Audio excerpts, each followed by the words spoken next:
47 বিধানসভা সমষ্টিৰ পৰা মই প্ৰাৰ্থী হিচাপে আপোনাক ক'বলৈ বিচাৰিছোঁ ৰাইজসকল আপোনালোকৰ কথাটো শুনক মই কি ক'বলৈ বিচাৰিছোঁ আমি 1947 চনৰ পৰা 1947 চনৰ যেতিয়া ভাৰত স্বাধীন হোৱাৰ পিছত আমি বহুত দিন ভোট দি আহিছোঁ বহুত দিন বহুমূলীয়া ভোট দি আহি মোটামুটি 79 বা 80 বছৰ হ'ব আহি গতিকে চিন্তা কৰি চাওঁ আপোনালোকে আজিকালি আগতে যি আমি ভোট দিলোঁ এতিয়া কিন্তু বহুমূলীয়া ভোট আপোনালোকে দান দিবই নালাগে কিয় বহুমূলীয়া ভোট বহুত মূল্যৱান হৈছে এতিয়া ৰাইজসকল আপোনালোকক মই অৱগত কৰিব বিচাৰিছোঁ বহুমূলীয়া ভোট ৰাইজে কয় বহুমূলীয়া ভোট দি মোক জয়যুক্ত কৰি দিয়ক কিন্তু আগতে যি ভোট দিলোঁ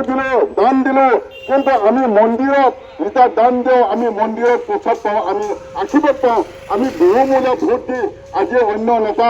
আমাক কি আশীৰ্বাদ দিয়ে সিহঁতে আশীৰ্বাদ নিদিয়ে গতিকে মই এইবোৰ অৱগত কৰিব বিচাৰিছোঁ এতিয়া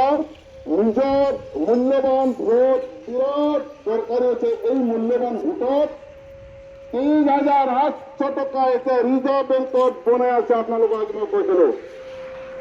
এজনৰ ভোটাৰ আইডি যিটো চিৰিয়েল নম্বৰ আছে চিৰিয়েল নম্বৰত ৩,৮০০ টকা বনাই আপোনালোকৰ ভোটাৰ আইডি ঘৰত যদি দুজন আছে দুজনৰ পইচা এতিয়া ১২,০০০ টকা ২৬,০০০ মাহে মাহে আহি আছে ৫জন থাকিলে মাহত ৬০,০০০ টকা হয় মান্থলি এই পইচাটো প্ৰতিমাহ আহি আছে কিন্তু আমাৰ ভোটাৰ ৰাইজসকলে কিন্তু বহুমূলীয়া ভোটে য'তে ত'তে দান দি নিজৰ অধিকাৰটো লোকচান কৰি আছে কিয়নো এতিয়া নেতাৰ পেটটো ভৰা দুখেৰ পেটটো ভৰা নেতাই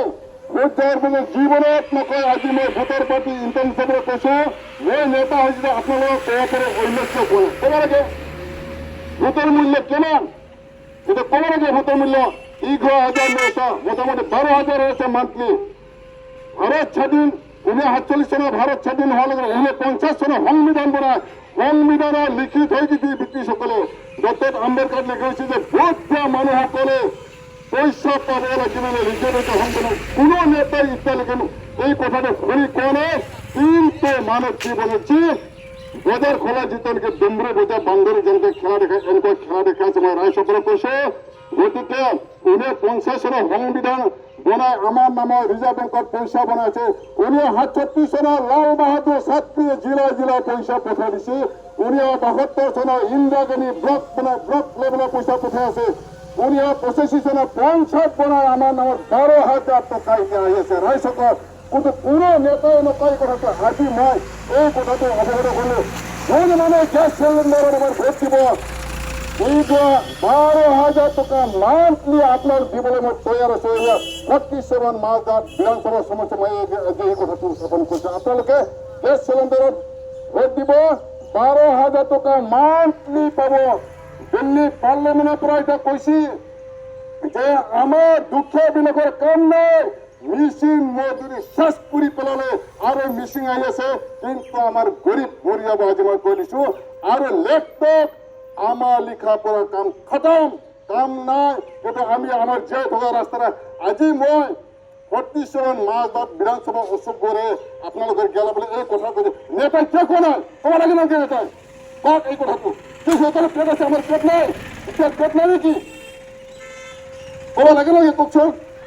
এই সংবিধান পাছৰ কথা ক'ব লাগে নেকি খালি নিজতহে চিনি পায় আনতটো চিনি পায় মন্দিৰত দান দিলে আমি আশীৰ্বাদ পাওঁ মন্দিৰ যিকোনো নেতা আহিলে সুবিধা সুধিব যে মন্দিৰত আমি দান দিলে আমি আশীৰ্বাদ পাওঁ গতিকে আমাক আমি দান দিম আপোনালোকে আমাক কি দান দিব কওক বুজি ল'বি ভোটৰ পিছতে ভোট আপোনালোকে এই কথাটো কবি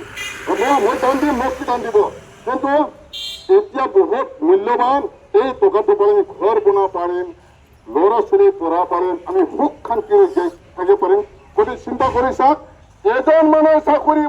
চাকৰিকে 30 বছৰ ঘৰ এটা বনাব না আৰব প্ৰতি 5 বছৰ আৰব প্ৰতি কৰপতি কেনেকৈ হয়